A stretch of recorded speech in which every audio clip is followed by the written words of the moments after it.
ponto de vista do groove, tem que estar tudo resolvido. Do ponto de vista do solo, também você tem que estar com esses grupos rítmicos resolvidos. Eu uso isso em mais de um setor dentro do estudo.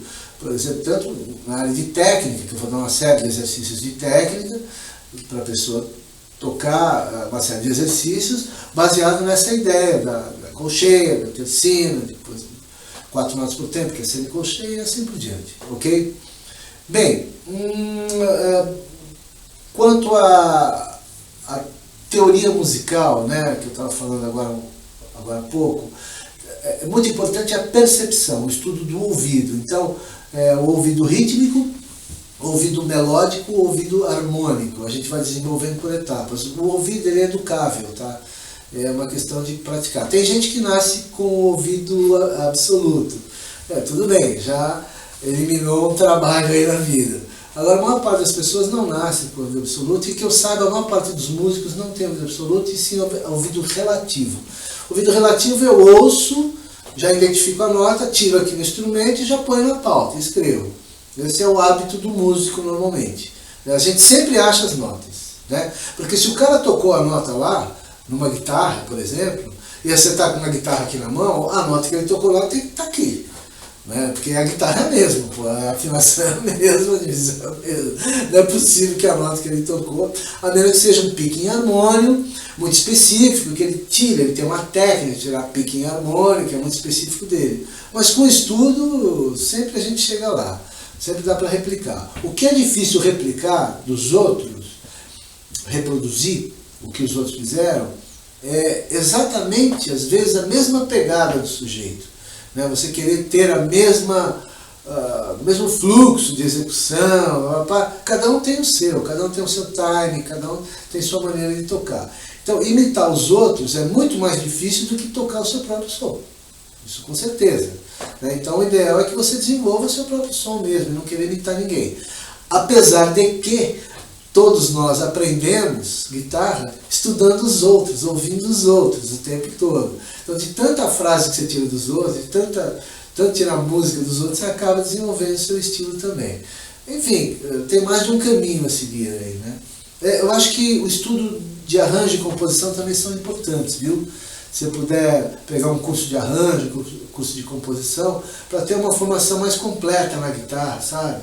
Porque senão a gente fica com formação incompleta. Principalmente os caras da minha geração, para nós foi tudo muito difícil, porque a gente não tinha com quem estudar. Então tivemos mesmo que estudar de forma autodidata, né? Praticamente minha geração inteira é autodidata, né? Mas que ensinou as gerações posteriores que estão aí hoje.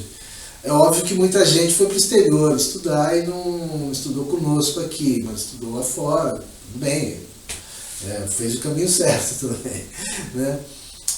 Conforme eu disse agora há pouco, né, o GIT de Los Angeles, Berkeley, a Dick Groove School e outras tantas escolas legais lá de fora. E hoje tem grandes escolas aqui no Brasil também, tem grandes professores. O Brasil, uma coisa importante, eu nasci em 1955, então eu acompanhei toda a história da guitarra no Brasil, do rock, né, que nasci no rock, no pop. Eu vi que no Brasil, quando eu abri o primeiro IGT, por exemplo, em 87, até comentei com o Vander na época, porque nós trouxemos uns 40 vídeos, mais ou menos, vídeos aula de lá de Nova York, nós fomos, acho que os primeiros no Brasil a trazer esses vídeos. E começamos a reproduzir no telão lá da escola, foi uma novidade na época, isso foi em 1987. E ao ver todos aqueles vídeos na época, eu comentei com o Vander na época, falei, olha, nós temos mais ou menos uns 20 ou 30 anos atrás de guitarra em relação a esses caras, porque a gente começou a ver muitas coisas legais, inclusive um deles era o Michelangelo, que era uma novidade, né? Hoje ele não é mais novidade, mas na época era. Nós fomos um dos primeiros a ver, porque nós trouxemos os vídeos que eram em VHS ainda, né? E aí, aquelas pirotecnias do Michelangelo e tal, e outros guitarristas de outros setores também, não só no rock, mas no jazz, etc. e tal, eu vi que eles tinham muita didática, eles estavam muito avançados. Eu já sabia disso antes, mas ali foi uma confirmação. Só que eu sinto que passados esses 30 anos, que já faz 30 anos, nós avançamos muito. Hoje nós temos grandes guitarristas que às vezes não ficam devendo nada para os guitarristas lá de fora. Eu não vou citar nomes porque de repente vai faltar algum nome. E aí eu vou falar, você me citou e não citou o outro. Enfim, o cara vai reclamar, né, se eu não citar todos aqui. Mas tem grandes guitarristas no Brasil, nos mais diversos setores. E do ponto de vista musical, propriamente musical, os brasileiros sempre foram grandes músicos, sempre, tá? Nós temos essa tradição. Então não tem porquê a gente achar que é inferior ao norte-americano, não tem nada disso. Até porque os norte-americanos, eles nos respeitam muito, que eu sei disso. Eles respeitam mesmo, eles gostam de música brasileira, principalmente os músicos norte-americanos. Eles têm muito respeito por nós.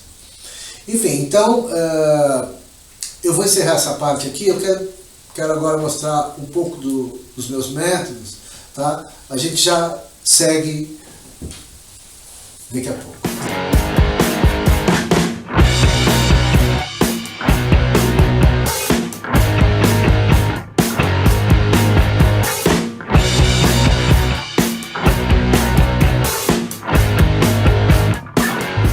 Eu queria dar continuidade aqui, falar um pouquinho dos meus métodos agora aqui. São alguns deles. Olha, eu tenho aqui o groove, que é a arte da guitarra rítmica, que é uma das matérias lá que eu estava falando lá atrás, né?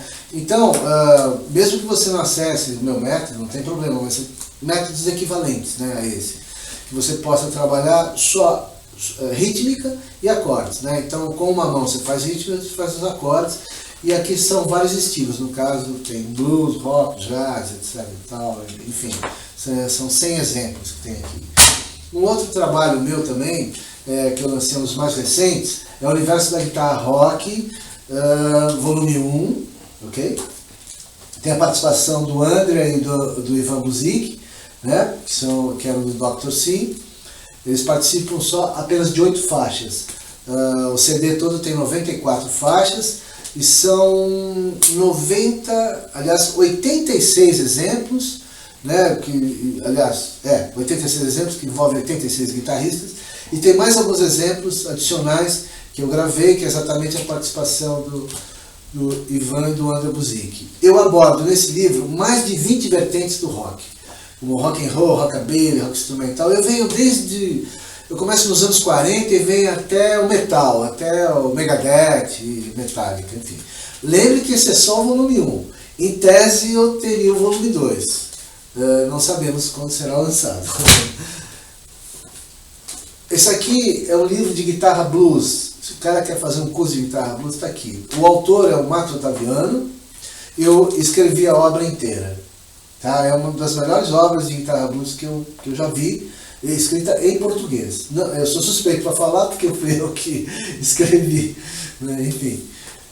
Mas é bem bacana, ó, sempre escrito no padrão, né? Que é pauta com tablatura e os acordes cifrados. E textos explicativos. Como é o meu também, do Universo da Guitarra Rock. Então, no Universo da Guitarra Rock, aliás, eu queria explicar melhor uma coisa.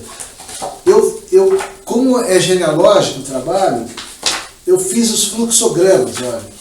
Tem uma abertura, só para vocês entenderem melhor. Tem fluxogramas, tá vendo? Fluxograma, para entender a evolução do estilo, né? Olha lá. São os guitarristas, eu vou abordando por partes, por período da história. Entende? É um trabalho bem no estilo gringo mesmo, né? Aquele estilo dos norte-americanos, né? Que trabalham com critério. Esse aqui é um curso de guitarra meu, que são em 6 volumes, aqui só tem 3 volumes. Né? Aqui contra a capa, né? A capa, que só tem 3 volumes. É de uma editora que chama TKT, eles prestam assessoria musical, e isso aqui é adotado em várias escolas TKT, quer dizer, escolas desta rede aqui no Brasil. Tem várias escolas desta rede no Brasil, TKT, ok? E é um curso legal porque ele é bem gradativo, ele é gradual.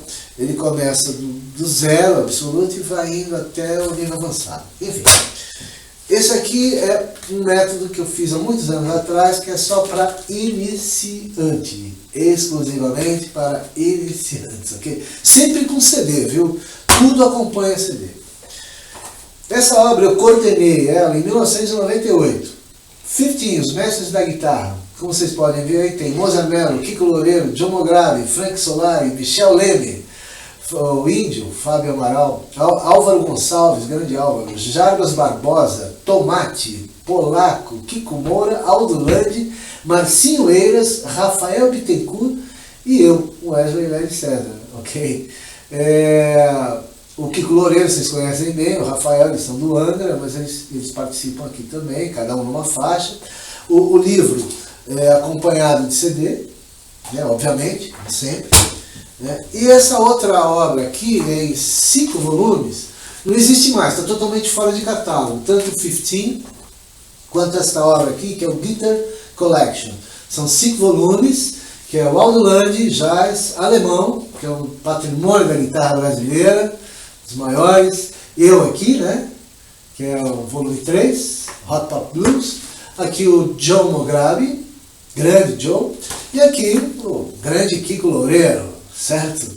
Então, todos acompanhados de CD. Só que essa obra não existe mais, tá fora de catálogo, não tenho nem ideia se vai ser...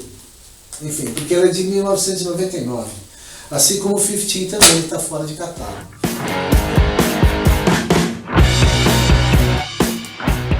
Eu queria falar um pouco da história da guitarra no Brasil, porque tem uma coisa que me pega, e eu brinco com os meus alunos sempre e falo assim, olha, antes do Brasil ser o país do futebol, antes de mais nada, é o país da guitarra. Fala, como assim? Pelo seguinte, rapidamente, o futebol surgiu no século XIX, e é inglês. Surgiu no século XIX e está aí, hoje está todo mundo aí jogando bola, tá tudo bem. Só que a guitarra mourisca, que eu vou mostrar aqui agora para vocês, a ilustração, a guitarra mourisca, que é um dos muitos antecessores do violão, né, que violão é o nome que se usa no Brasil, porque violão não chama violão, violão é guitarra espanhola, guitarra romântica do século XIX, na realidade, que deu a base, que é o pai da guitarra elétrica, tá certo? Que a nossa guitarra elétrica veio dos antecessores das guitarras. Então as guitarras são muito antigas. Então a guitarra mourisca, a guitarra renascentista, a guitarra barroca, que eu vou mostrar agora aqui as ilustrações, elas são muito antigas, elas já estavam lá na Europa, na Idade Média e tudo mais. Bom, como o alaúde, a vihuela, que são instrumentos mais antigos ainda, são todos antecessores das guitarras modernas. Aí o que acontece? Por volta de 1600, mais ou menos, chegou a guitarra mourisca aqui no Brasil por conta da colonização espanhola, pelo seguinte, na época a Espanha tinha dominado Portugal, naquele período, e por conseguinte suas colônias. Então os espanhóis chegaram aqui com a guitarra mourisca.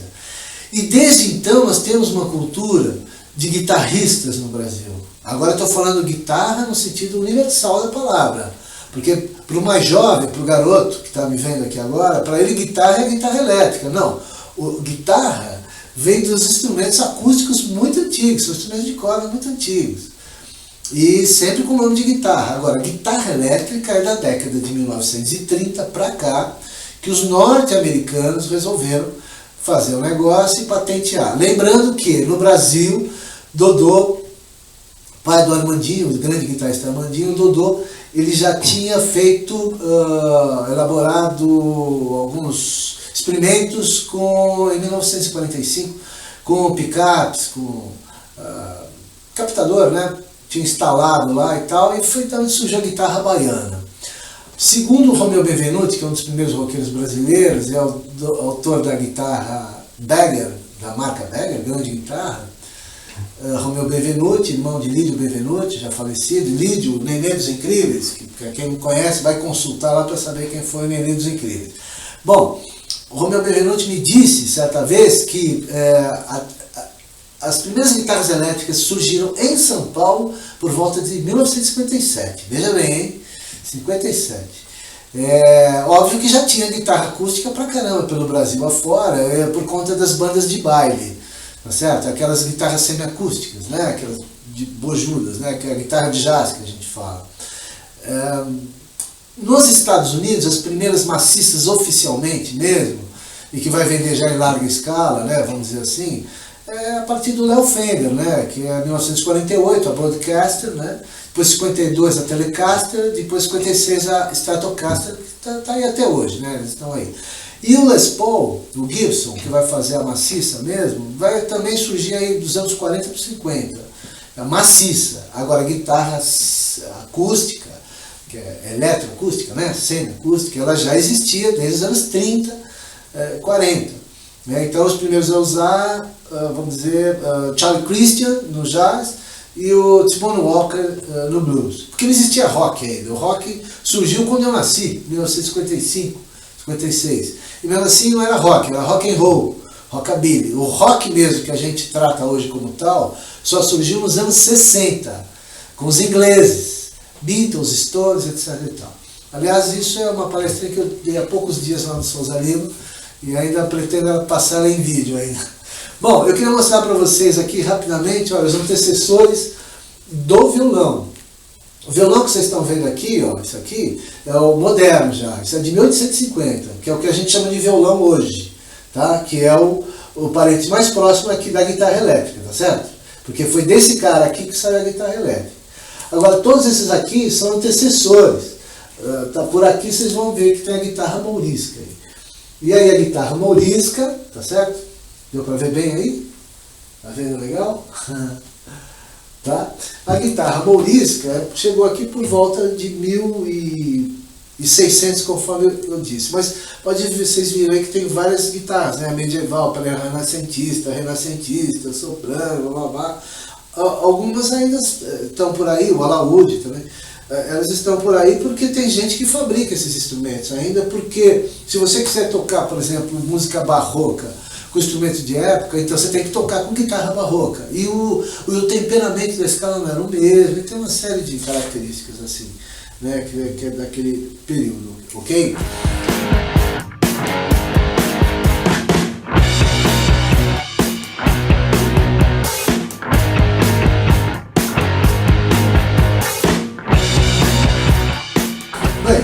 Então, eu queria ainda, só para arrematar aqui, dizer o seguinte, existem vários estilos de guitarra, várias vertentes da guitarra moderna, não só no rock, agora estou falando em geral, estou falando no blues, no rock, no jazz, na música pop, country, guitarra brasileira. A guitarra ela se difundiu no mundo, então você hoje tem uma miscelânea de estilos e vertentes diversas no mundo inteiro, porque você tem guitarristas no Japão, grandes guitarristas no Japão, na Europa, em vários países, nas Américas, vários países, tem grandes guitarristas, né? Na Colômbia, por exemplo, Joaquim Lievano era colombiano e tocava com o Jean-Luc Ponty nos anos 70. Né? Jean-Luc Ponty foi um violinista do Jazz Fusion Rock. Né? Então consulte lá, digita no Google, vai lá no YouTube, digita porque hoje está fácil encontrar as coisas, está tudo no Google e no YouTube, tá moleza. Difícil foi quando eu comecei, aí o negócio era bravo, tinha nada, era difícil. Então, o que acontece? Hoje, como tem muitas vertentes, a gente não tem nem mais ideia como definir hoje certas estilísticas musicais. Porque tem técnicas que se mesclam e se misturam. Né? Eu sei que a vertente mais forte da guitarra é o rock. Né? A garotada nova gosta de rock, mas não existe só o rock.